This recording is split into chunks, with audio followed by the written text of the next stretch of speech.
Gotta wake up early in the morning, a long way but go because I gotta find my way. The Lord need to stand up, get better warning, which makes me know where we's aligned, what's left.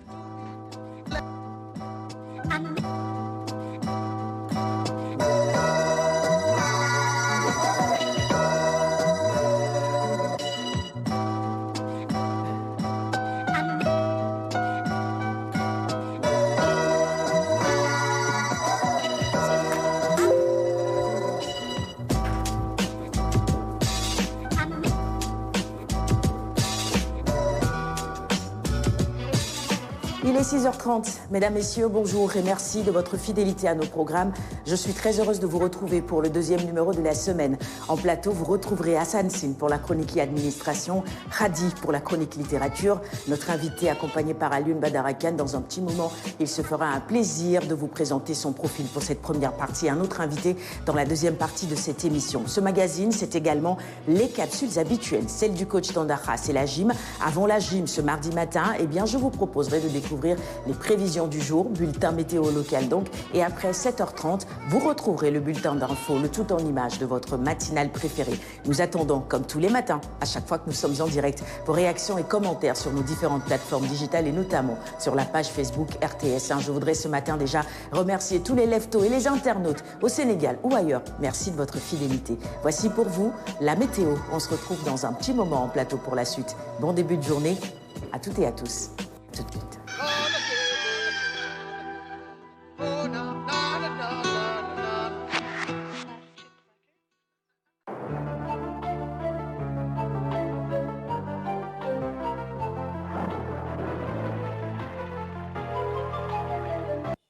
Chers amis téléspectateurs de Kenkeliba, bonjour. L'actualité météorologique de ce mardi restera marquée par un ciel ensoleillé qui sera noté sur l'ensemble du pays et une forte canicule qui sera aussi ressentie sur tout le pays, notamment au niveau des localités proches du littoral et surtout au centre et vers la partie nord-est du pays. L'animation satellitale nous montre donc des voiles de nuages en provenance de la mer qui vont intéresser certaines localités du pays, laissant le reste du pays sous un ciel ensoleillé.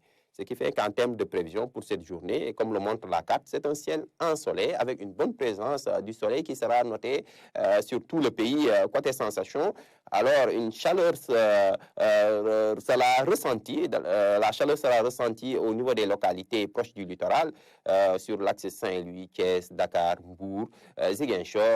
Une forte sensation de chaleur sera ressentie aussi au centre et vers la partie nord-est. Donc des valeurs de 29 degrés seront attendues à Saint-Louis, 33 à Thiès, 32 à Mbour, 37 à Ziguinchor. Dakar gardera une valeur de 28 degrés. Par contre, à l'intérieur du pays, comme je le disais tantôt, c'est une forte canicule avec des valeurs qui vont dépasser les 40 degrés. Déjà, 42 degrés attendus à Diourbel, 43 à Linguère, 44 attendus à Podor, à Kaffrine, 41 à Sédhiou, 40 à Kolda. Et sur l'axe Matam, Bakel, Tamba, à l'envers Kédougou, c'est des fortes valeurs qui seront attendues avec 41 attendus sur l'axe Tamba à l'envers Kédougou, 43 à Bakel. Et le pic sera attendu à Matam avec une valeur de 46 degrés. Donc, en résumé, retenez un temps ensoleillé qui sera noté au courant de cette journée, une forte sensation de chaleur qui sera aussi ressentie à l'intérieur des terres, notamment au centre et nord-est du pays. Au niveau des localités proches du littoral, la sensation de chaleur sera aussi au rendez-vous avec des valeurs de 28 degrés attendues à Dakar, 29 à Saint-Louis et 37 à Ziguinchor. Voilà qui met fin à ce bulletin météo. Excellente journée.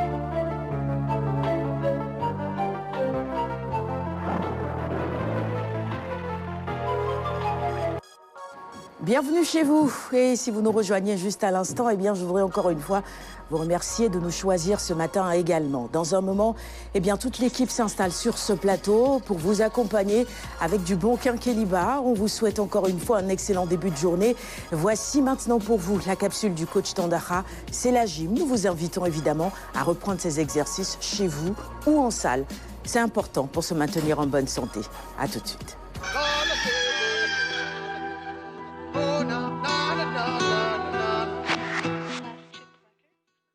Bonjour à tous, mesdames et messieurs. C'est notre deuxième capsule de la semaine et le renforcement musculaire avec le Swiss Ball. Alors, le Swiss Ball, j'ai l'habitude de l'appeler le gros ballon, plus exactement. Alors, ce gros ballon, mesdames et messieurs, assez ludique, comme vous le verrez tout à l'heure, et évidemment, ça permet en tout cas de faire un travail évidemment assez ludique, mais aussi plusieurs facettes avec le Swiss Ball. Alors, ceci va permettre de détendre un tout petit peu, ça permet également de bien renforcer, vous le savez, eh bien, les faisceaux musculaires, évidemment, de temps à autre, mesdames et messieurs, il faut changer complètement des systèmes et venir à ce système que nous a proposé aujourd'hui le coach Bou. Alors, coach Bou, justement, avec ce renforcement, avec le Swiss Ball, allez, c'est à vous. Alors bonjour mesdames et messieurs, nous revoici deuxième jour de semaine, deuxième capsule. Donc toujours on va poursuivre ce qu'on a présenté hier, qui est le cardio. Aujourd'hui on va passer au parti renforcement. N'oubliez pas que la semaine passée on a présenté l'échauffement avec le Swiss Ball. Aujourd'hui on va faire ce que c'est que les renforcements avec toujours le Swiss Ball. Donc ce ballon il est assez efficace pour travailler la stabilité et en même temps travailler ce qu'on appelle la proprioception. Et quand on parle de proprioception, on pense aux muscles en profondeur. Donc on va faire des exercices de renforcement musculaire par rapport à cet engin-là pour vous montrer un tout petit peu beaucoup de facettes que vous pouvez utiliser durant que vous faites des exercices avec ce Bossy Ball-là. On se donne le rendez-vous tout de suite avec toujours mon binôme, Ndeye Diallo, qui est toujours présente. Allez, à tout de suite dans les prestations.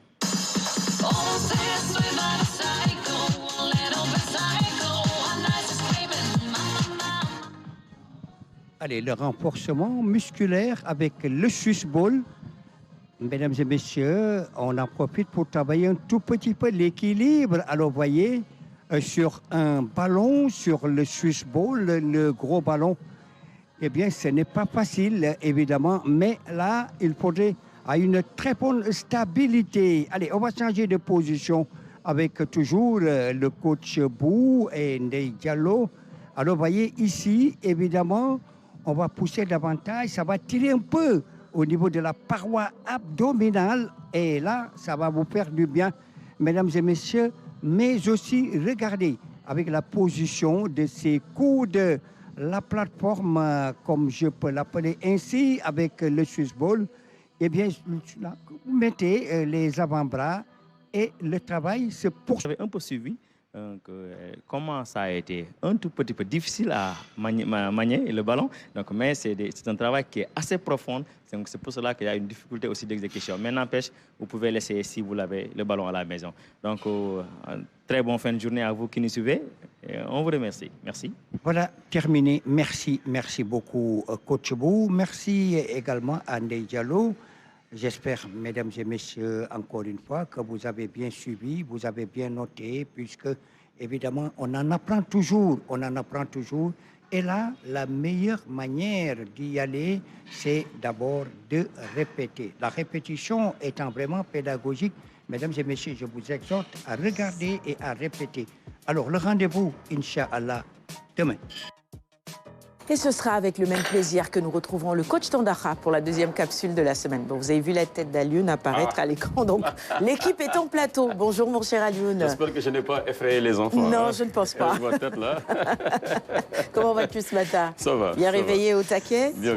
Mon cher Hassan, bonjour. Bonjour. Bien réveillé aussi? Oui, très bien. Parfait, très heureuse de te retrouver ce matin. Nos deux invités sont donc installés pour la première partie de cette émission. Je te laisse le soin de les présenter à nos téléspectateurs, Alioune. Alors, nous avons le plaisir d'avoir pour ce mardi, deuxième numéro de la semaine, deux invités, deux messieurs, qui l'un va nous parler, le premier, monsieur Dieye Insa Dieye, voilà, de l'artisanat, du consommé local. Il est là en sa qualité de président de l'Union nationale des chambres de métiers du Sénégal.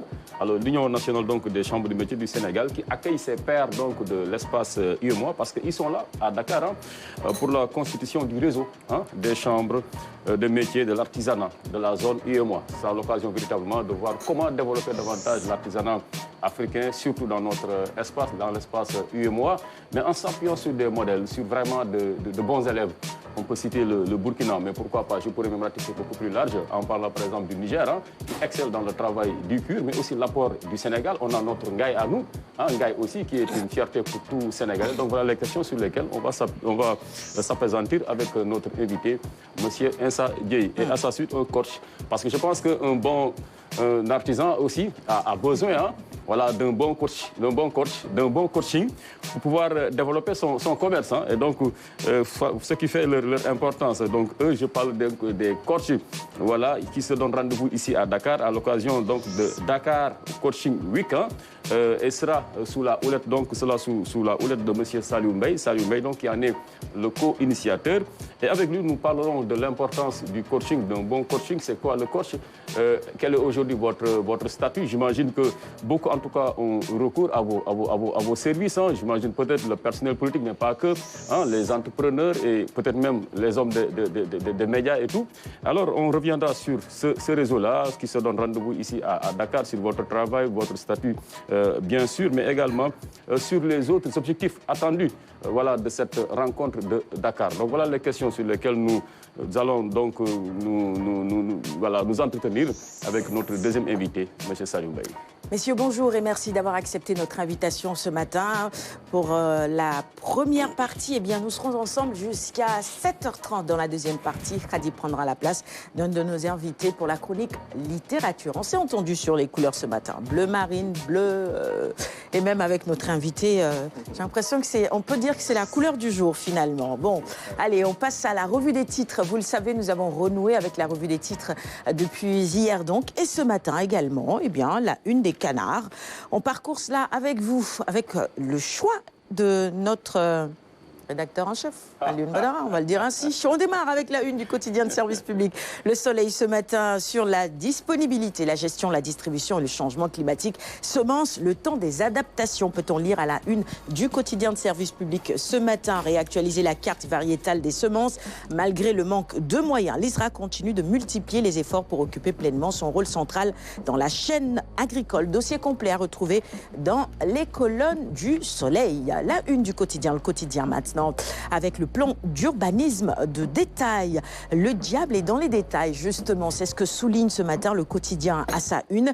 De la cité Atepa en 87 à aujourd'hui, l'histoire de la déclassification de la bande des Filao nous est contée par nos confrères du quotidien. Le quotidien. L'As maintenant, à la une du quotidien Yor plutôt, eh bien, on retrouve ce matin ce titre rapport Cour des comptes 2012-2016, la malgouvernance du maire Ousmane Gueye épinglé. Justement, sa photo illustre la une de ce quotidien ce matin. En 5 ans, 319 542 litres de gasoil consommés pour 221 993 680 francs CFA. Si les chiffres ne vous donnent pas le tournis, je vous recommande vivement d'aller lire ce rapport de la Cour des comptes dans Yor ce matin. À la une du quotidien, là, c'est bien Petrosen qui promet l'autosuffisance et une production durée. La photo justement du PDG est à la une. Le directeur général de Petrosen Trading, Manarsal, est à la une de ce quotidien ce matin. Autre actualité à la une de ce quotidien également, eh bien, le système ou anti-système, Biram Souley, Abbas Fall à Paris. C'est à retrouver dans les colonnes du quotidien LAS également. L'Info nous informe ce matin que Amadouba annonce la couleur. Il a été accueilli hier en grande pompe à l'AIBD. Absent du pays depuis sa défaite à l'issue de la présidentielle du 24 mars, le candidat malheureux de Beno Bokayakar est rentré hier donc au Bercail, nous informent nos confrères de l'Info. Le mandat maintenant avec à la une un sujet société. Sénégal, enfants de la rue, couper le mal à la racine. Exclamation donc à la une de ce quotidien ce matin. Probablement des solutions, des pistes de solutions en tout cas abordées ce matin concernant ce fléau qui absolument doit trouver des solutions parce que la place des enfants n'est absolument pas dans les rues. Et puis la Cour des comptes également avec l'OFNAC. Pourquoi le procureur tarde à s'auto-saisir? Interrogation également de nos confrères du mandat ce matin. Sud Quotidien maintenant avec la mise en service du BRT ce mercredi. On en reparlera d'ailleurs. Le grand départ, enfin, nous annoncent nos confrères, annoncé depuis la mi-février. La mise en service pour l'exploitation commerciale de Sounou BRT est prévue demain, donc mercredi, et soit 4 mois après son inauguration en grande pompe par Macky Sall le 14 janvier dernier et environ 9 mois après le lancement des essais statiques pour la phase test. Source A avec un sujet que l'on peut lier à celui du démarrage du BRT, puisqu'on parle de circulation et notamment de transport routier. Là, on est dans l'aviation, l'accident de l'avion HC301 de la compagnie Transair, découverte troublante, peut-on lire à la une de Source A ce matin. Nos confrères ont probablement enquêté. 1001 questions autour de la durée du permis d'exploitation aérienne de Transair, qui est juste de 3 mois. L'autorité de surveillance du transport aérien, en l'occurrence la direction de la sécurité des vols dirigée par Farba Diouf, censée délivrer des permis de cette nature, devrait élucider autant pour moi les enquêteurs sur cet état de fait.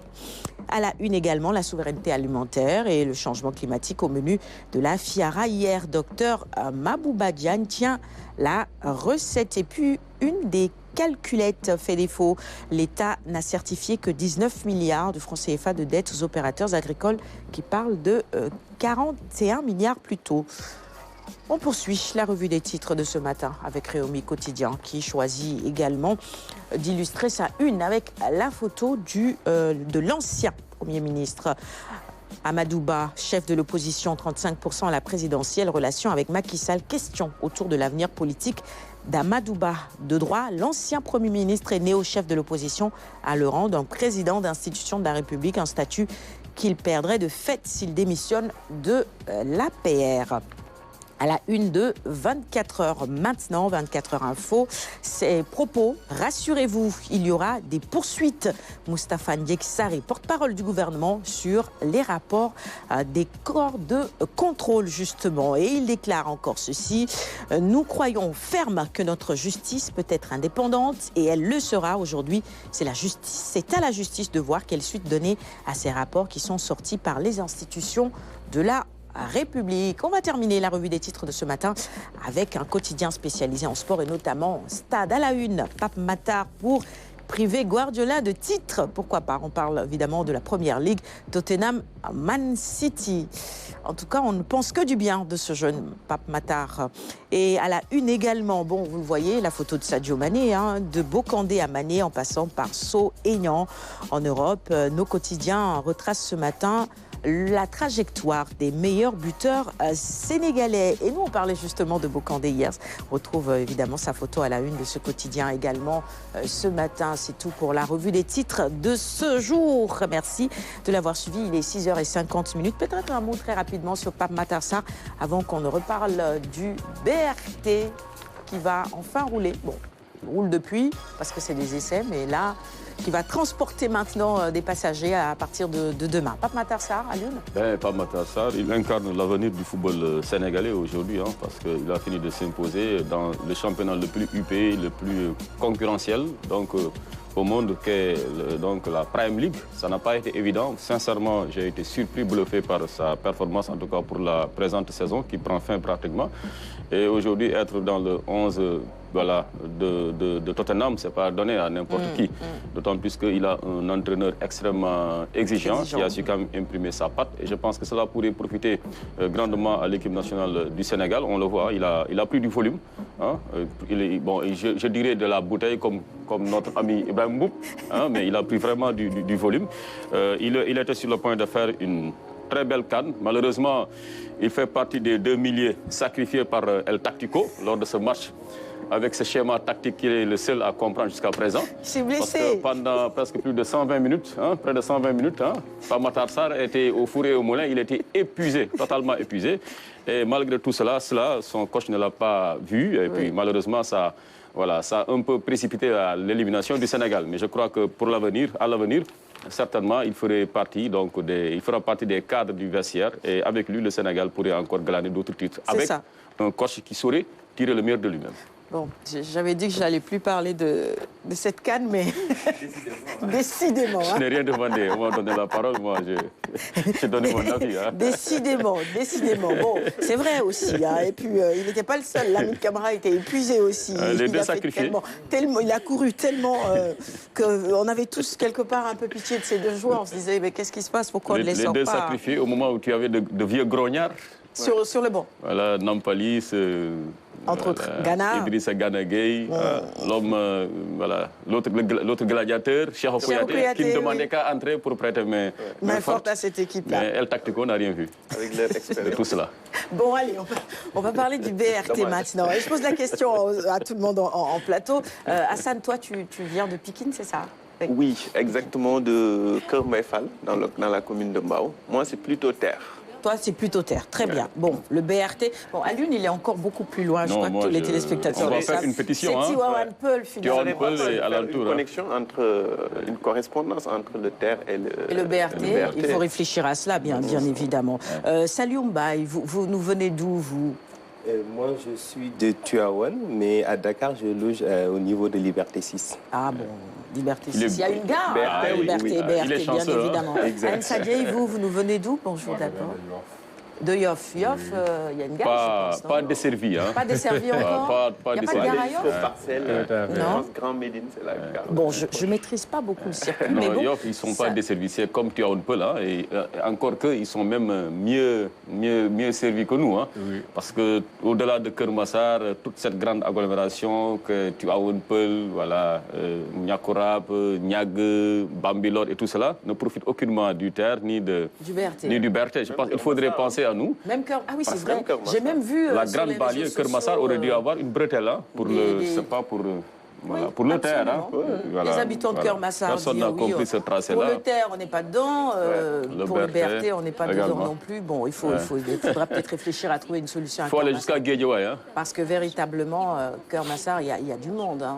Il faut absolument trouver des solutions également en ce qui concerne la mobilité pour cette partie de la banlieue également. Et justement, je me disais, le BRT va démarrer officiellement, on va le dire ainsi, demain. Il va commencer à transporter donc des passagers.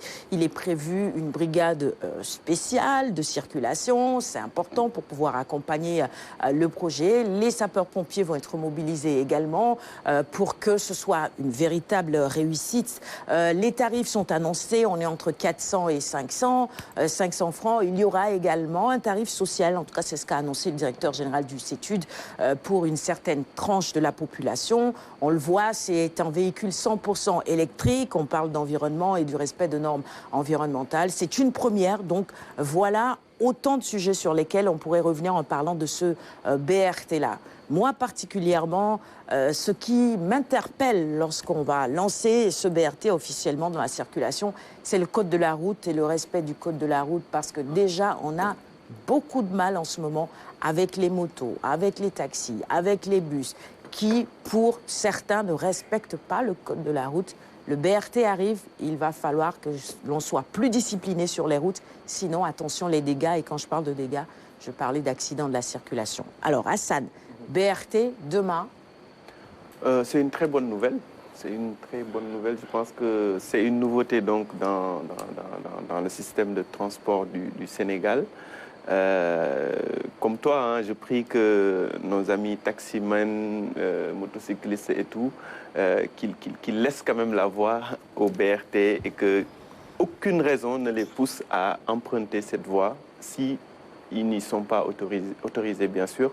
Et je pense que c'est le premier challenge. Et quand on voit la communication qu'ils sont en train de faire autour du BRT, on voit nettement que, en tout cas, ils comprennent un peu l'enjeu principal de l'exploitation de ce BRT. Et on peut compter aussi sur la discipline des Sénégalais, hein, parce que le terre, il y avait beaucoup de craintes. On se disait, oui, on va gâcher ça. Mais le terre ne partage pas la route avec les motos et les taxis. C'est la seule différence. C'est une voie à part. C'est la seule différence, mais quand on voit comment sont utilisés les métros, les trams, les RER dans les pays européens, on voit nettement qu'il peut y avoir de l'indiscipline même au niveau du terre. Et pourtant, jusque-là, en tout cas, on ne note pas vraiment de comportement déplorable au niveau de ce moyen de transport. Et c'est une très bonne nouvelle et je pense que ce sera la même chose parce que le Sénégalais est fier. Donc avoir un outil de transport que beaucoup de monde nous envie, ça nous pousse quand même à le respecter, à le protéger et à en faire quelque chose qui nous appartient à tous et donc à veiller à sa propreté. Voilà, à son efficacité, quoi. Et donc, Merci en tout cas aux autorités d'enrichir en tout cas le parc automobile sénégalais avec ce moyen de transport qui respecte l'environnement. Ça, c'est le plus important d'ailleurs. C'est le premier bus 100% électrique qui roule comme transport en commun. En Afrique, je pense. En Afrique, c'est ça. Afrique. Merci Hassan. Tu es très confiant. Je donne la parole à nos invités maintenant. Salut Mbaye. À votre avis, le BRT? C'est une bonne chose. Ça permet de fluidifier le transport. Et si on arrive toujours à aller au travail il à l'heure... Il faudrait que les gens acceptent de garer leur véhicule pour le prendre. Ça, c'est important aussi. Oui, c'est important. Après, il faut que ça puisse les amener là où ils veulent aussi. Et après, si on arrive à gérer le transport correctement, après, l'économie va suivre. Très bien. Insa Dieye, votre avis justement sur ce BRT qui, officiellement, on va le dire, va transporter ses premiers passagers demain? En tout cas, moi, je salue l'initiative. Hein. La mobilité des personnes, elle est importante pour le développement vraiment d'un pays. Et pour moi, tous les moyens sont bons vraiment pour faire des infrastructures pareilles. Pour l'instant, je vois le Sénégal comme les pays occidentaux.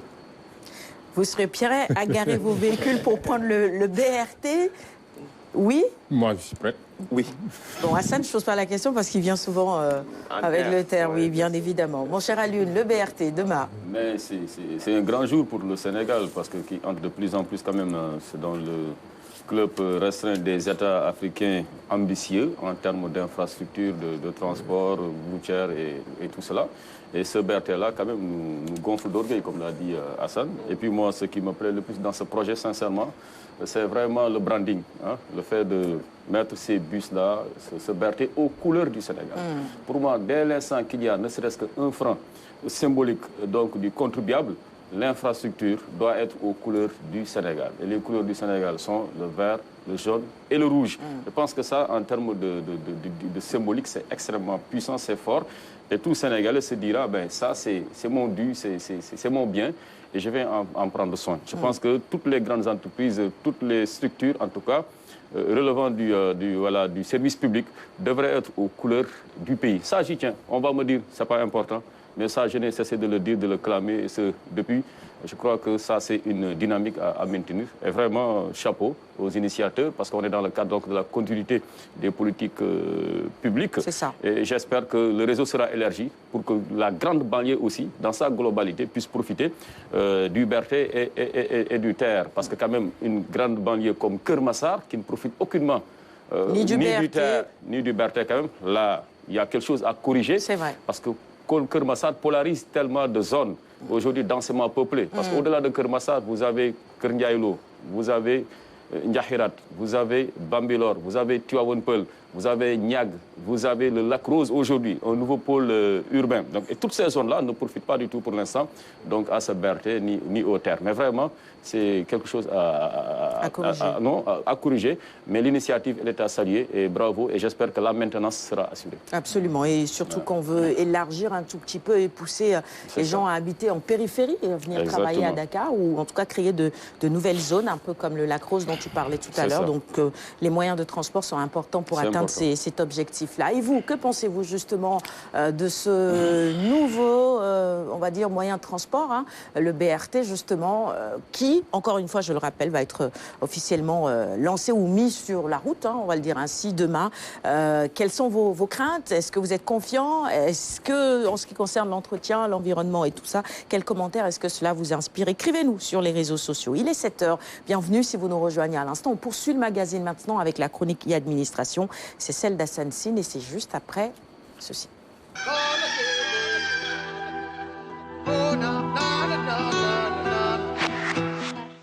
Ce matin, Hassan, de quoi parlons-nous dans ta chronique? Nous allons parler de digitalisation de la santé, en tout cas, qui est en tout cas l'un des premiers secteurs à être dans le tempo donc, de cette digitalisation du service public voulu par les nouvelles autorités. Nous allons faire une sorte d'étude de cas aujourd'hui avec l'hôpital Abbas Ndao qui a implémenté le dossier patient unique sous l'égide du ministère de la Santé et avec l'appui de Sénégal Numérique SA. Nous allons tout de suite donc écouter le directeur de l'hôpital ainsi que le chef de service de cardiologie et aussi quelques patients qui nous ont fait des témoignages. Je vous propose de les écouter. C'est au micro de Ndeye Koumba Ndiaye de la radio-télévision sénégalaise. Plus souvent, il se posait des problèmes de conservation aussi de ces dossiers, parce que ces dossiers ne sont pas à l'abri de la poussière ou bien même d'une inondation. Du coup, parfois, on perdait des données. Mais avec cette dématérialisation, ce dossier patient unique, c'est une digitalisation. Tout se fait sur le plan informatique. Le patient, il a une identification unique, un code qui va lui servir partout au Sénégal. De sorte que maintenant, chaque patient aura accès à son dossier. Parce que le dossier patient appartient également au patient. Ce sont des données personnelles. Nous sommes à l'ère de la digitalisation et nous apprécions beaucoup ce logiciel parce que ça nous permet de régler beaucoup de problèmes, notamment la perte de documents qui était notre principal souci. Et ça va nous permettre aussi à l'avenir d'avoir un gain de temps. Avec les dossiers comme papier, on était obligé d'écrire pendant 30 minutes. Avec le logiciel, tu cliques, tu as tout ce que tu as, donc tout ce dont tu as besoin. Donc, à coup sûr, ça sera un bénéfice pour nos praticiens et un bénéfice pour les patients aussi qui ne sont plus confrontés à ce problème de perte de documents. À chaque fois qu'il y a des améliorations à faire, qu'on a des suggestions à leur donner, on leur donne ça, ils viennent, ils rectifient et on essaie d'améliorer au fur et à mesure. Ce n'était pas comme ça avant, vraiment. On peut noter une nette amélioration. Maintenant, à chaque fois que je viens, je ne reste pas longtemps. Les médecins me prennent en charge rapidement. Quand les médecins nous ont parlé de ce logiciel, nous avons tout de suite accepté, car nous savions que c'était pour notre bien. Et Dieu merci, nous ne le regrettons pas.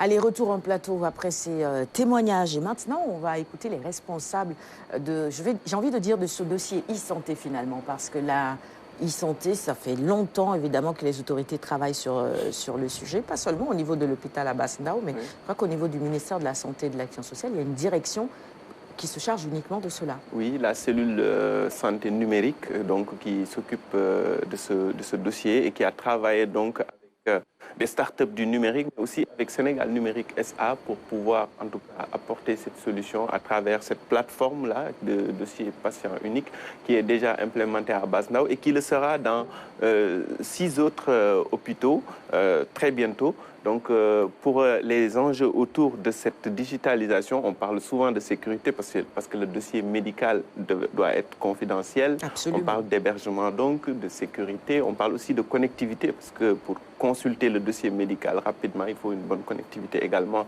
en permanence. Et à propos de ces enjeux, le ministère de la Santé a le soutien et l'accompagnement de Sénégal Numérique SA, dont le directeur de la digitalisation et de l'innovation, Dr Innocent Nizeyimana, nous donne ici quelques explications. Je vous propose de le suivre.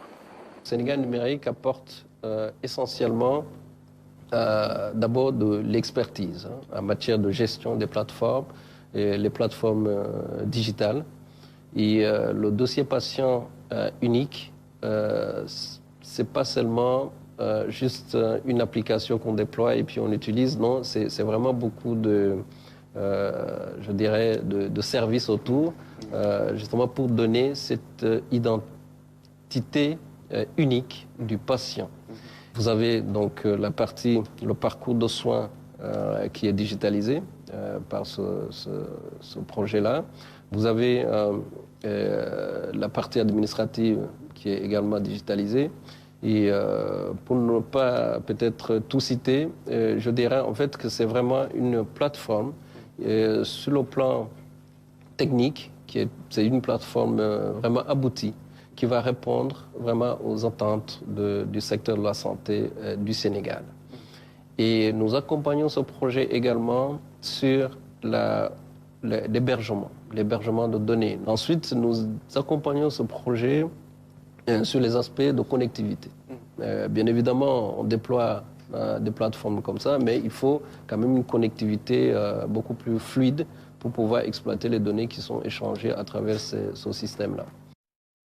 Allez, retour en plateau. Et puisqu'on parle de digitalisation, il y a un petit message pour toi ce matin. C'est Mario D'Acosta qui dit « Sarah, n'oubliez pas de parler de la digitalisation. » Et là, des états civils, dit-il, c'est un problème qui se pose dans la région de Sédhiou. Vous êtes là-bas aussi, non, à Sédhiou, Sénégal numérique? Ah oui, Sénégal numérique est présent partout au Sénégal, dans tous les départements, à travers Sénégal Service, qui s'occupe effectivement de la digitalisation, en tout cas de la facilitation des démarches administratives au niveau de ces départements.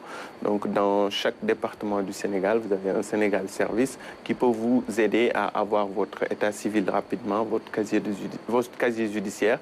Et très bientôt, la plateforme sénégalservice.sn va permettre en tout cas de pouvoir délivrer des états civils, casier judiciaire et tout cela à partir de chez vous, donc en ligne. Donc vous pouvez faire votre demande et le retrait se fera peut-être sur place ou par livraison.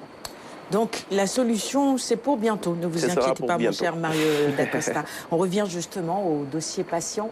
À Abass Ndao, c'est déjà digitalisé. C'est un exemple que les autres hôpitaux devraient évidemment copier et suivre. Voilà, il y a une phase pilote qui concerne, je pense, 6 hôpitaux. Abass Ndao donc est le premier, mais d'autres vont suivre très prochainement.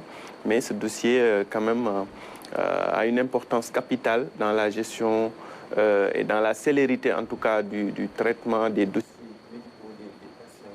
Ça permet d'avoir l'historique, d'avoir l'accès facile et de permettre également de sécuriser, en tout cas au mieux, les données des patients. Absolument, et ça permet une prise en charge plus rapide et ça sauve des vies à Lyon. Mais bien sûr, je pense que la digitalisation des dossiers médicaux, c'est une demande, je pense, nationale parce que, imaginons, on parlait de Sédhiou, un patient qui était jusque-là suivi à Sédhiou et qui se doit de venir à Dakar pour voir un autre spécialiste. Si elle peut... on peut lui épargner ce trajet-là par le biais de la digitalisation, ce qui fait que le praticien qui sera à Dakar, lui, va le consulter à distance pour voir si vraiment cela nécessite un transfert sur Dakar ou bien une prise de rendez-vous sur Dakar. Je pense que ça pourrait épargner beaucoup de peine à nos concitoyens qui sont à l'intérieur du pays. Ça, c'est vraiment une chose à accélérer. Il faudrait tout digitaliser parce que la digitalisation, aujourd'hui, c'est un formidable raccourci pour le développement, pour de meilleures offres de services de la part de l'administration centrale ou bien de nos administrations. Et je pense que c'est un projet vraiment à encourager. Voilà. Les coachs sont d'accord aussi qu'il faut digitaliser? Oui, il faut digitaliser. Il faut être à l'ère du temps. Donc, il faut évoluer avec la technologie. Gagner du temps et aussi gagner en performance. C'est ça. Digitaliser les dossiers des patients pour une meilleure prise en charge dans les structures sanitaires? Mais c'est une nécessité, Sarah. La digitalisation, c'est une nécessité. Il faut qu'on digitalise toute l'administration. Nous-mêmes, nous avons un projet par rapport à ça, la digitalisation de notre registre de métier. Je ne vais pas tarder à copier le modèle que Hassan vient de publier comme ça. Je pense qu'on est d'ailleurs en partenariat avec les chambres de métiers, voilà, dans le cadre de la digitalisation de l'artisanat. C'est un projet en cours. Et on avait tenu un atelier il y a quelques mois à Ndangan, à ce propos, avec M. Gueye qui était là-bas. Très bien. Maintenant, sur les dossiers patients, je crois qu'on a déjà eu l'occasion d'en parler. La question de la sécurité, de la protection, plutôt, j'allais dire, des données personnelles, c'est important. On est dans le domaine de la santé. Personne n'a envie de voir ces informations se retrouver, par exemple, sur les réseaux sociaux. Et on sait malheureusement que c'est des choses qui peuvent arriver, parce qu'il y a des gens qui essayent, dans tous les cas, toujours, de pirater ces informations-là. Donc la question sécurité données personnelles, elle est essentielle dans ce projet-là. Oui, je pense que c'est la question pour laquelle, en tout cas, le ministère de la Santé a fait confiance à Sénégal Numérique SA, puisqu'on parle de souveraineté numérique avec un centre de données qu'on appelle un centre de données national et qui permet de sécuriser nos données, en tout cas à l'intérieur de nos frontières, ça, c'était déjà un enjeu de taille. Et je pense qu'avec cette plateforme, ce projet et ce partenariat entre Sénégal numérique et le ministère de la Santé et de l'Action sociale, en tout cas, ce point est pris en charge comme il faut. Merci mon cher Hassan. 7h12, bienvenue si vous nous rejoignez à l'instant. La suite du magazine, c'est la rubrique invitée et c'est juste après ceci.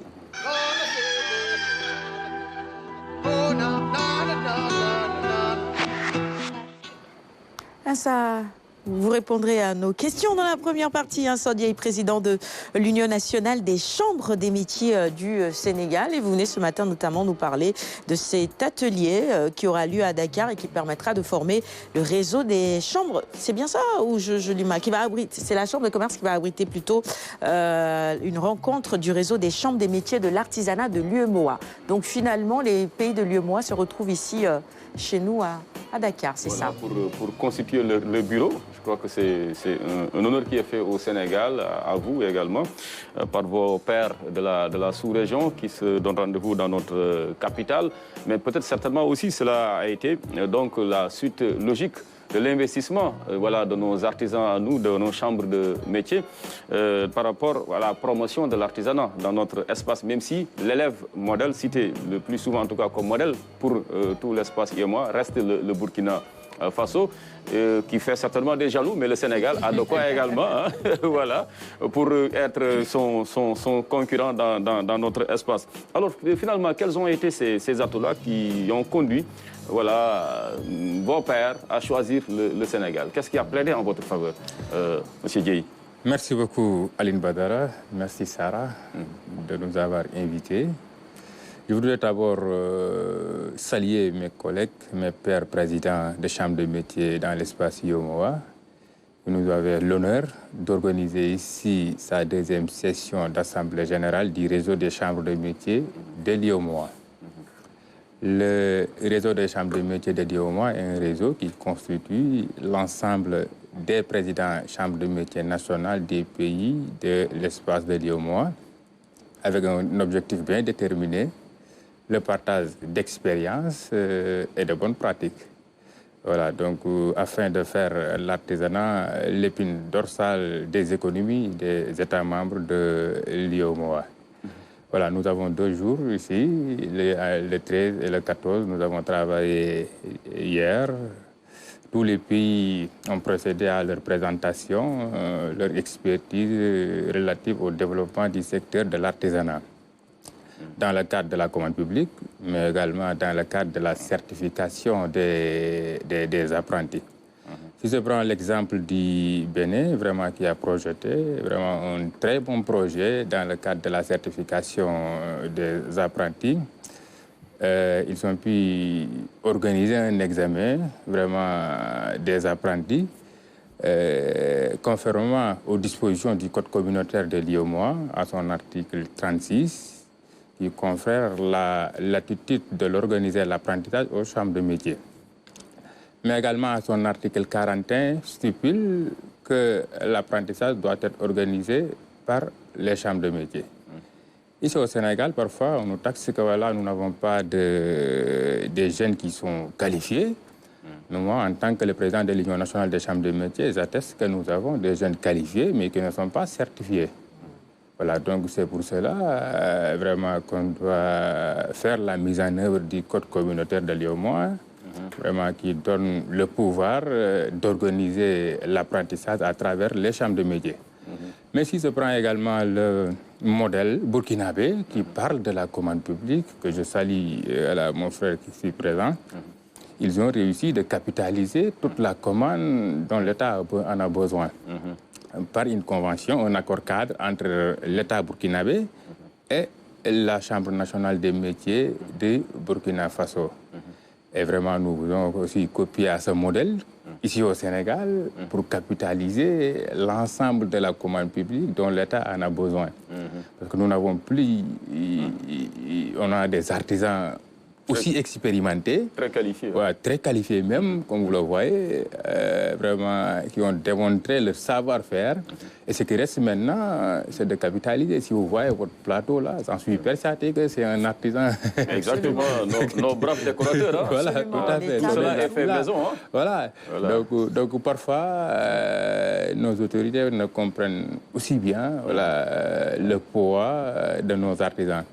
C'est que le secteur de l'artisanat est vraiment un secteur très vaste. Même les caméramans que vous voyez, le photographe, la femme transformatrice au niveau de l'arachide du griot au coin. Le quinqueliba. Tout. Transformé, c'est de l'artisanat. Tout ça, c'est de l'artisanat. Mais également, il y a la Côte d'Ivoire qui a présenté de la gestion des villages artisanaux. Voilà, qui est essentiel également pour le développement de l'artisanat, parce qu'avoir des sites d'exposition, voilà, c'est ça qui va permettre aux artisans de démontrer leur savoir-faire. Voilà, mais ici au Sénégal, parfois... nos villages artisanaux se meurent. Hein. Voilà, vous voyez, si vous voyez le village artisanal de Soumbédioune, par exemple, qui est la vitrine de l'artisanat sénégalais. Il y a l'ancien président Léopold Sédar Senghor, il a mené là-bas toujours ses hôtes pour visiter les villages. Mais ce n'est plus possible parce que le village est vétuste. Voilà. Donc ça également, nous avons un projet, nous demandons à l'État de nous soutenir à avoir vraiment des sites d'exposition attractifs où les artisans pourraient bien vivre de leur art. Tout à fait. Je me souviens de cet élément qui nous est venu de Ziguinchor, en tout cas, sur le village artisanal de Ziguinchor, où l'un des artisans dit qu'il n'a même pas 5 000 francs de chiffre d'affaires hebdomadaire. Oui. C'est incroyable. Hein? Et voilà, tel que se passent des choses à l'intérieur, bon, je suis fondé quand même à le croire. Alors, est-ce qu'aujourd'hui aussi, est-ce qu'il ne s'agit pas, cette crise qui affecte le secteur de l'artisanat, d'un déficit de volonté politique? Parce que vous avez parlé du cas burkinabé, mais tout est parti du président de feu Thomas Sankara. Tout à fait. Qui, à l'époque, a imposé quand même à ses fonctionnaires de porter le fameux Faso d'Amfani. Et l'électrochoc est parti de là. Et depuis lors, maintenant, les Burkinabés se distinguent de par quand même l'appropriation qu'ils ont fini de faire de leur propre artisanat. Il faut qu'il y ait de la volonté politique. Au Sénégal, ça démarre bien avec les nouvelles autorités. On voit de plus en plus, ils se mettent quand même vraiment en tenue traditionnelle, des tenues faites par nos artisans. Et ça, c'est bien, je crois bien. En tout cas, c'est pour cela qu'on a copié le modèle burkinabé pour proposer au État du Sénégal de signer un protocole d'accord entre l'État du Sénégal et l'Union nationale des chambres de métiers, vraiment pour sécuriser, encadrer la commande publique. Et comme vous le savez, l'État nous avait octroyé 15% de la commande publique. Mais moi, en tant que le président de l'Union nationale des chambres de métiers, je ne peux pas vous expliquer, voilà, il y a tant d'artisans qui ont pu bénéficier, ou bien avec une enveloppe financière de temps, je ne peux pas l'expliquer. Parce que je ne l'ai pas contrôlé, ce n'est pas sécurisé. Et vous êtes l'interlocuteur auprès de l'État? Bien sûr. Ça pose Mais problème. avec les lourdeurs administratives, si on dit on a donné 15% aux entreprises artisanales, avec les lourdeurs administratives concernant la passation des marchés publics, ça sera très compliqué pour y gagner quelque chose. Et dans ce cas, il faut qu'on fasse, comme le Burkina Faso a fait, nous faciliter de signer un protocole d'accord entre l'Union nationale des chambres de métiers et le ministère des Finances. Mais en retour, le Premier ministre également, nous lui demandons de prendre vraiment des décisions donnant obligation aux différents ministères, aux différentes directions de la préférence nationale. Ça, si on arrive à faire ça, vraiment, j'espère qu'on aura capitalisé toute la commande publique. Hassan? Moi, ma question porte sur le fait de lier souvent l'artisanat au tourisme. C'est-à-dire que les artisans sénégalais travaillent pour les étrangers. Alors que on sait que le tourisme, bon, c'est vrai qu'au départ, peut-être ça a aidé beaucoup, mais là où vous pouvez vraiment avoir des gains, c'est au niveau local. Donc, il faudrait-il pas peut-être faire une promotion du consommé local plutôt que du tourisme? Tout à fait. Et ici au Sénégal, comme vous le voyez, le gouvernement de l'ancien régime avait dédié à l'artisanat un ministère vraiment de plein exercice. Comme vous le savez, on disait tout le temps ministère de la formation et de l'artisanat vient toujours en dernier. Mais avec le ministère de Diomaye, il est venu également avec sa vision que nous saluons et nous le respectons également. Peut-être lui qui a fait son programme Il l'a étudié, peut-être il sait comment il a fait vraiment pour regrouper ces deux ministères-là. Mais l'artisanat, en tout cas, est un secteur très essentiel pour le développement économique et social. Là également, je félicite le président, son Excellence, M. Bassirou Diomaye Diakhar Faye, qui a regroupé l'ensemble des acteurs économiques pour partager avec eux, mais prendre également leur avis. Mais nous, les artisans, nous n'avons pas encore dit notre avis, mais on peut pas nous parler... pas encore reçu. Oui. Ah, mais dites-le sur ce plateau, il faut lui faire un appel solennel. On peut pas... Voilà, donc je demande solennellement à son Excellence, mon cher Bassirou Diomaye Diakhar Faye, qu'on ne peut pas parler d'économie dans ces pays sans l'artisanat. C'est clair. Vous avez vraiment des propositions concrètes à faire pour le développement économique et social et pour réussir notre politique de jeunesse, notre politique de l'emploi et de l'employabilité des jeunes. L'artisanat joue un rôle non négligeable. Vous avez parfaitement raison, parce que quand on dit artisan, il y a tellement de corps de métier qui se retrouvent évidemment dans ce terme-là. Je crois que même on a essayé de faire la liste. À un moment, on a dû s'arrêter parce qu'il y en avait tellement... Plus d'une centaine, voire plus. C'est ça, en réalité. Et ça, c'était déjà un corps de métier. Mais on a débattu ça hier. Mais nous disons que c'est peu. Il y en a même qui ne sont pas encore bien répertoriés. Comme l'exemple du pays de la Côte d'Ivoire, là, ils ont plus de 200 et quelques métiers. Voilà, donc si tu prends le Burkina, il y a plus de 150 métiers, voire 200. Mais ici au Sénégal, nous avons toujours des problèmes de données statistiques réelles. C'est pour cela que j'ai demandé qu'on copie le modèle béninois dans le cadre de la certification des artisans. Ça également peut faciliter beaucoup de choses et peut régler beaucoup de choses. Et même l'identification. L'identification des artisans, voilà. Voilà, l'identification des artisans et leur doter également des diplômes reconnus par l'État. Tu vois, moi, je suis mécanicien. Je sais que je travaille bien pour les véhicules. J'ai aucun souci quand je suis dans mon atelier. Mais je n'ai pas un diplôme reconnu par l'État du Sénégal. Et par rapport à nos apprentis, les validations des compétences, par rapport à nos apprentis également, tu vois un apprenti vraiment suivre son... Très doué, mais qui n'a pas le diplôme. Qui n'a pas le diplôme. C'est pour cela que j'ai dit tantôt que nous avons des jeunes qualifiés, mais qui ne sont pas certifiés. Voilà. Donc, dans ce cas, il faut qu'on donne les attributions dédiées aux chambres de métiers, voilà, d'organiser les apprentis, leur organiser des sessions, vraiment des examens de formation, de faire d'apprentissage. Mais je pense qu'il est vraiment un modèle achevé de leadership. Hein, j'ai tiqué qu'elle m'a dit qu'il n'a pas fait de formation qualifiante, en tout cas diplômante, on va dire. Et aujourd'hui, il est le porte-parole de tous les artisans du Sénégal et même en phase d'être celui-là donc de tous les artisans de l'espace UEMOA. Cela veut dire qu'avec voilà, un bon leadership, on peut affirmer vraiment son savoir-faire et aller très loin dans les affaires. Effectivement, et je le félicite pour le travail abattu jusque-là. Merci. Et aujourd'hui, au-delà de la reconnaissance au niveau de l'État, ils ont besoin d'être accompagnés. Parce que pour travailler avec l'État, il vous faut forcément avoir un quitus fiscal. Et pour avoir un quitus fiscal, il faut tenir une comptabilité, il faut exister juridiquement. Tous ces aspects-là, ils ont besoin d'être accompagnés. Et une fois qu'ils sont formalisés et accompagnés, après, ce sera plus facile pour eux d'aller réclamer leur dû, la partie de la commande publique qu'on doit leur attribuer et aussi les accompagner par rapport à leur développement, à leur croissance. Merci beaucoup, M. Mbaye. Merci, M. Dieye. Merci beaucoup. Avant la fin de l'émission, on reviendra sur voilà, disons, le programme de cette grande rencontre de Dakar, qui verra donc la participation de tous les artisans pratiquement de l'espace UEMOA. Merci. Voici maintenant le clip du jour. Dans un petit moment, nous revenons ce matin. Mais c'est pas triste dans tous les cas. Si, on met souvent du kiné là. Non, de moins en moins. J'en souffre. Hein. C'est un certain ostracisme, je sais pas moi, qui ne dit pas son nom. Allez, Alioune Badara. Je vais laisser Sadié revenir très rapidement sur le programme. Ensuite, on va le libérer parce que dans la deuxième partie, Khady prendra votre place pour la suite du magazine. Merci beaucoup, Sarah. En tout cas, je commencerai d'abord par féliciter notre présidente, Madame Germaine Compaoré, qui est la présidente du réseau des chambres de métiers de l'UEMOA, mais la présidente de la chambre de métiers nationale du Burkina Faso. Moi aussi, je suis le premier vice-président du réseau. Il y a mon cher Imrou Sofianou, qui est le trésorier. Et ces trois-là qui constituent le bureau exécutif. Il y a une assemblée générale également qui constitue l'ensemble des présidents des pays membres. Alors, nous sommes réunis ici les 13 et 14 août dans le cadre de l'assemblée générale du RCEMA. Comme je l'ai dit tantôt, nous avons partagé l'ensemble des expériences relatives au développement du secteur de l'artisanat.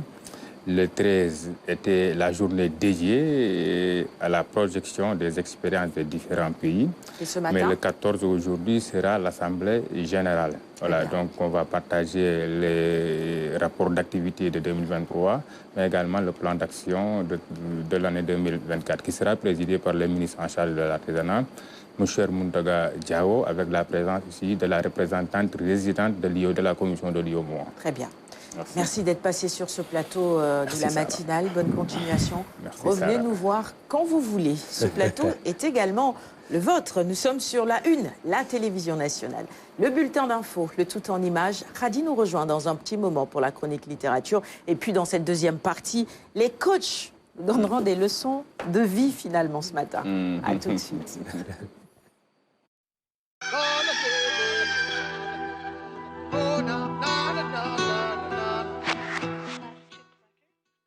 Au terme de la réunion, nous avons pu constater que, effectivement, le BRT peut commencer à rouler. C'est désormais officiel, le BRT va être... Qui voudra me porter. Je suis Yenenga. Le festival de Khourib Gab.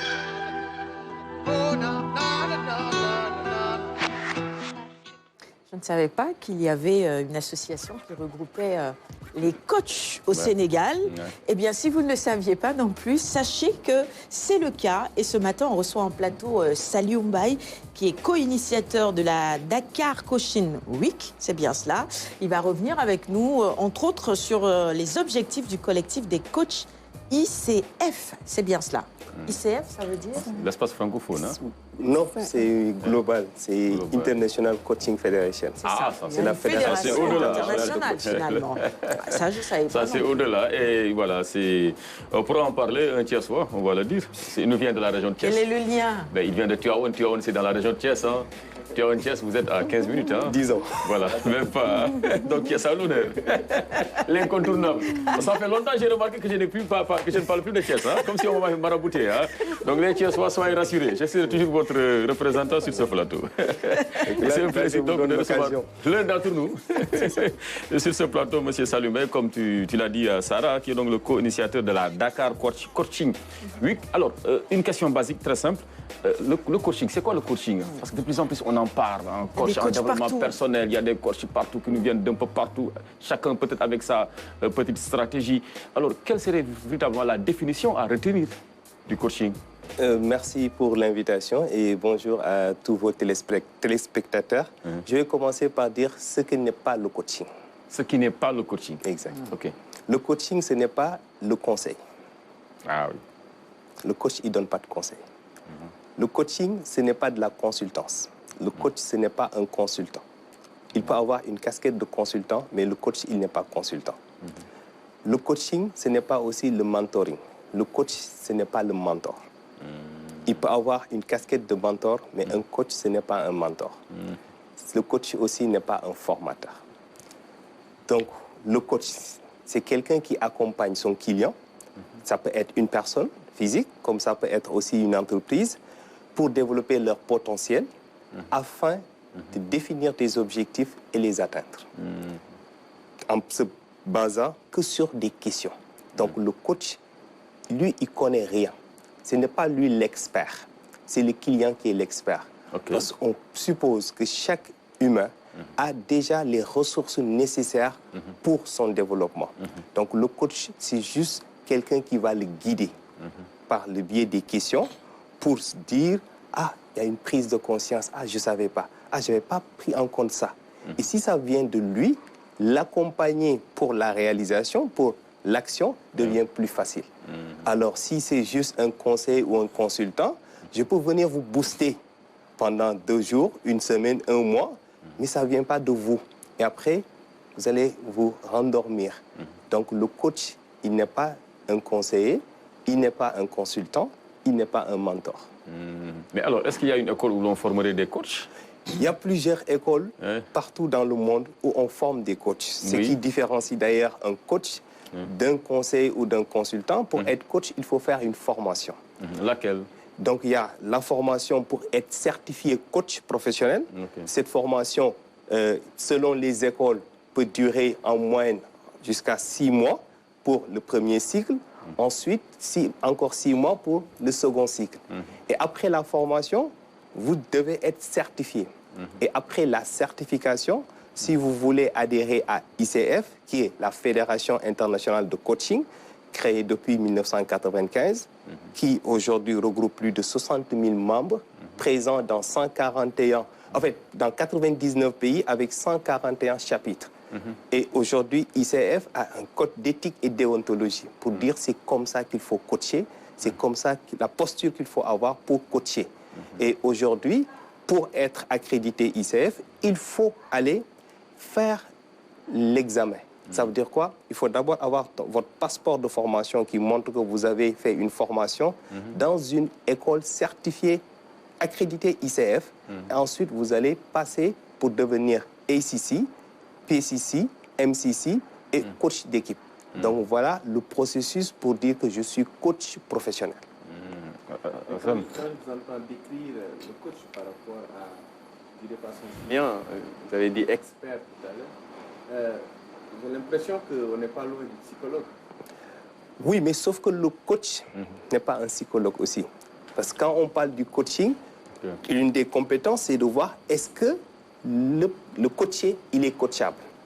Vous venez me voir pour vous coacher, mais vous me parlez de votre passé. Vous me parlez des problèmes qui n'ont rien à voir avec un objectif défini. Je vais vous demander d'aller voir un psychologue. Parce que moi, je ne suis pas un psychologue, je suis un coach. On fixe ensemble un objectif, on essaye de vous pousser à sortir vos ressources pour mettre en place un plan d'action pour l'atteinte de vos objectifs. Donc le coach, il n'est pas psychologue, mais n'empêche, un psychologue peut être coach. En suivant la formation de coaching, et de ce fait, il va plus se spécialiser dans ce domaine. Les honoraires du coach sont fixés librement ou puisqu'il y a une espèce de, il y a une fédération, est-ce qu'il y a au niveau de la certification une certaine régulation au niveau des prix qui sont appliqués ou pas? Non, tout dépend de la durée parce qu'une une séance de coaching ou un mandat de coaching peut durer d'une séance d'1 heure à 6 mois. Tout dépend de l'objectif qu'on veut atteindre. Mais aussi tout dépend du coach. Celui qui est aujourd'hui MCC, donc va forcément être plus cher que le débutant. Celui qui est spécialiste aussi dans ce domaine va être aussi plus cher, mieux rémunéré que le débutant. C'est juste un contrat entre le coaché et le coach qui est défini aussi en amont. Alors, mais qui constitue aujourd'hui le gros de votre clientèle? Aujourd'hui, ils vous viennent d'où? C'est ça. Donc c'est les entreprises, mais aussi les personnes physiques, les particuliers. Surtout le personnel politique, j'imagine?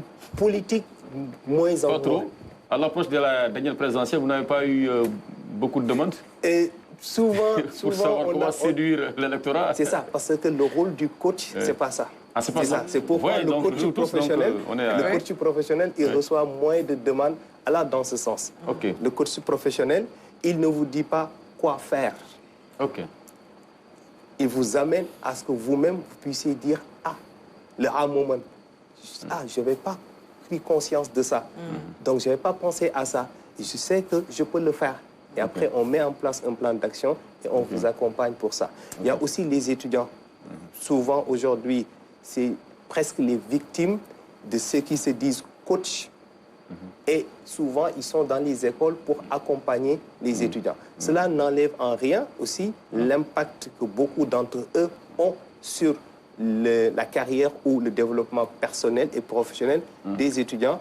Mais il y a le coaching de développement personnel où on vient, on donne des conseils, mais le coaching professionnel, on ne donne pas de conseils. Alors revenez avec nous, si possible, sur les grands objectifs de cette rencontre de Dakar, donc la Dakar Coaching Week.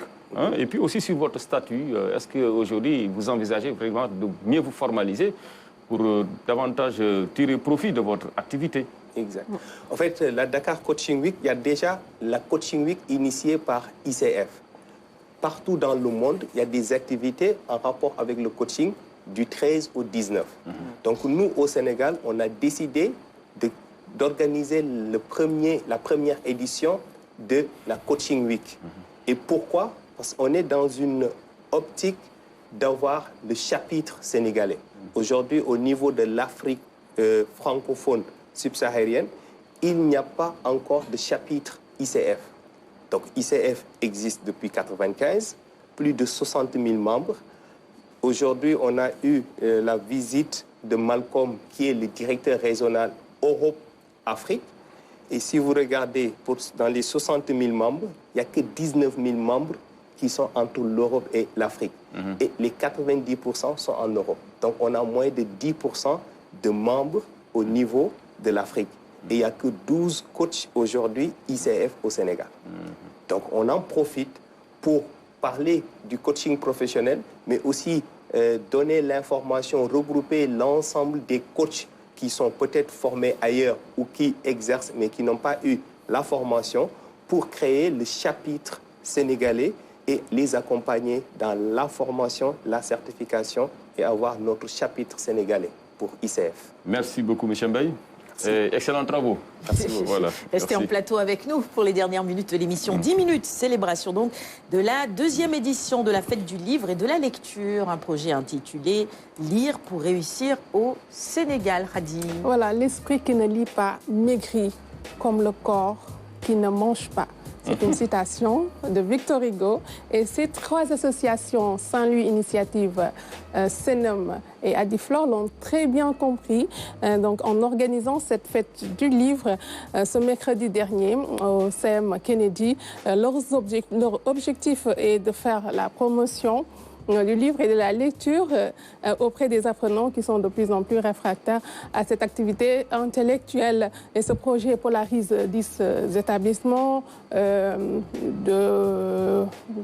du lycée, de l'élémentaire, du collège. Et justement, je vous propose tout de suite de suivre le premier extrait. Nous sommes très honorés d'accueillir toutes ces délégations et de fêter la lecture, le livre, à travers des liseuses, à travers des livres, de la lecture. Il y a aussi l'art plastique qui est magnifié, mais aussi des réalisations des élèves axées sur la paix, qui est le thème de cette année. Kennedy n'est pas fortuit. Effectivement, ici au CM, nous avons intégré même la lecture dans les enseignements-apprentissages. Donc, il y a 2 heures de lecture à la bibliothèque au Centre culturel Blaise Senghor, 2 heures de lecture dans chaque emploi du temps. Pour chaque classe, les enfants sont accompagnés à la bibliothèque pour faire des séances de lecture, de mise en scène, de prise de parole en public. Et un groupe va à la bibliothèque, l'autre groupe est à la salle multimédia où on fait des cours en numérique. Donc, le choix est là parce qu'on a allié et lecture et numérique.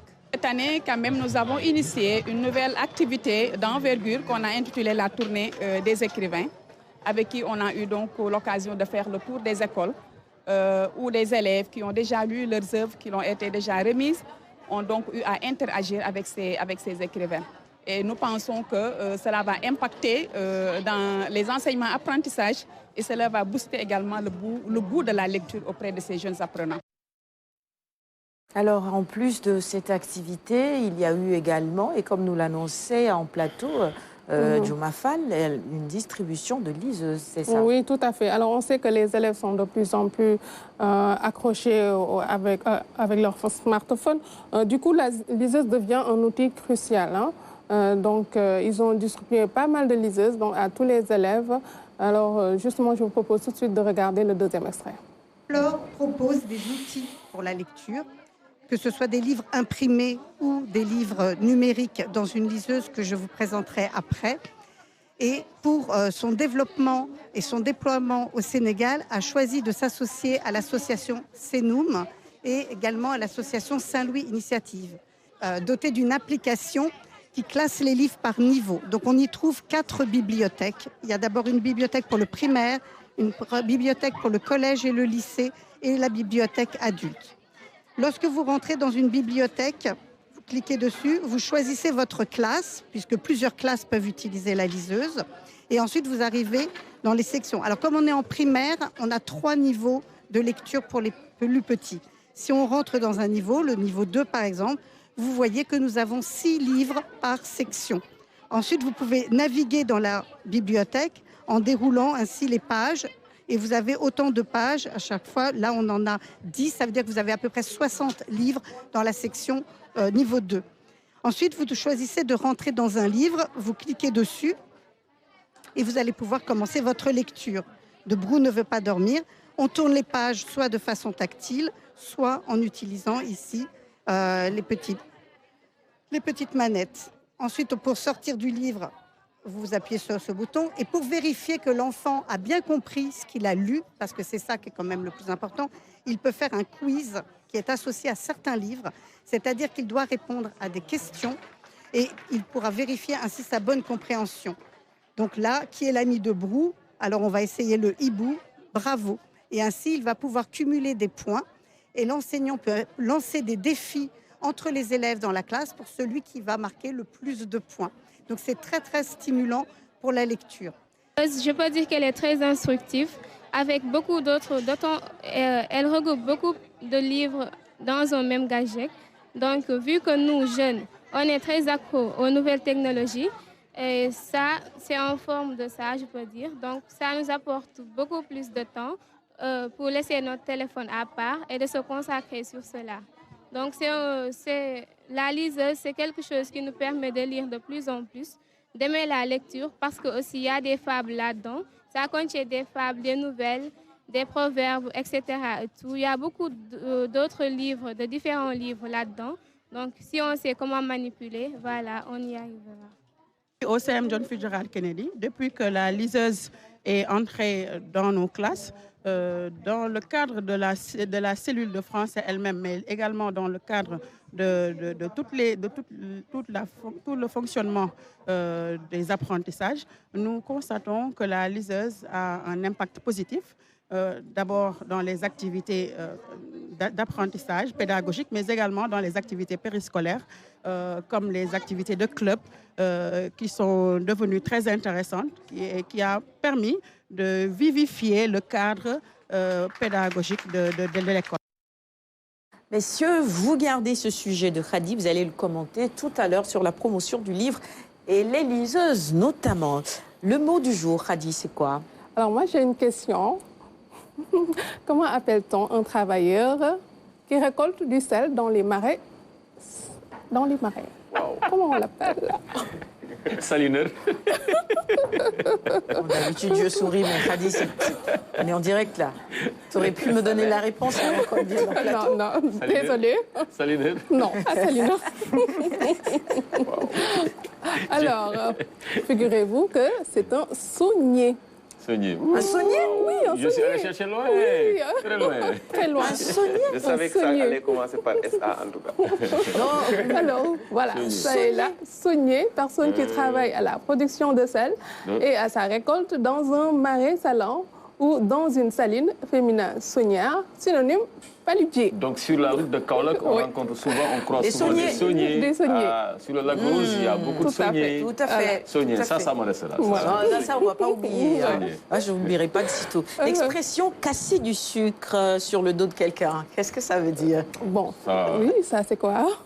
Casser du sucre, c'est péjoratif déjà. Hein? Oui. Donc il y a du négatif là-dedans. Il a la réponse. Non, mais je pense qu'on tout le temps. Je dirais pas. C'est du Joe, non? C'est de la médisance. De la médisance. Bon, j'ai dit, vraiment, tu fais du Joe, quoi.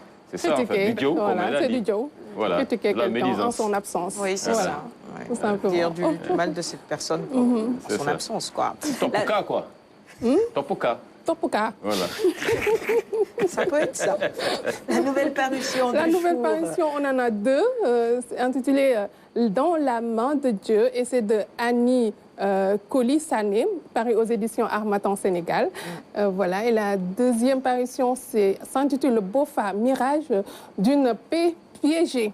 Et c'est de Moustapha Djiba, pareil toujours aux éditions Harmattan, Sénégal. Voilà, allez, on commence Annie maintenant. Koni, elle était le proviseur du lycée Thierno Seydou Nour. Une grande dame, une brillante dame. Oui, oui, vraiment. Voilà. Miraculeux aussi. Hein. Et la lecture, finalement, dans la main de Dieu. Je laisse la parole à Lune. Non, à notre invité. Hein. On laisse l'honneur à notre invité. S'il a bien fait du livre. Les astuces pour lire et tout le temps lire. Et tout le temps lire.